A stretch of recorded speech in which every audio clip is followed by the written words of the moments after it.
நீரே மகத்துவர்.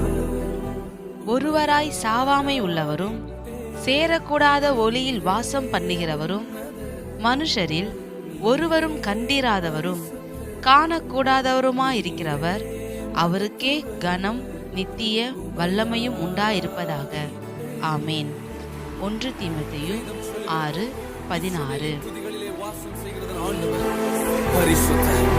அவர் உன்னதர், அவர் மகத்துவர், அவருக்கு ஆரம்பம் இல்லை, அவருக்கு முடிவும் இல்லை, அவரை யாரும் புரிந்து கொண்டதில்லை, அவரை யாரும் அறிந்து கொண்டதில்லை. ஓ ஹalleluya, yes my master. மனிதர்களால் காணப்பட முடியாதவரை நாங்கள் உம்மை ஆராதிக்கிறோம். நீர் மாத்திரமே பரிசுத்தர். You alone are holy God. You alone are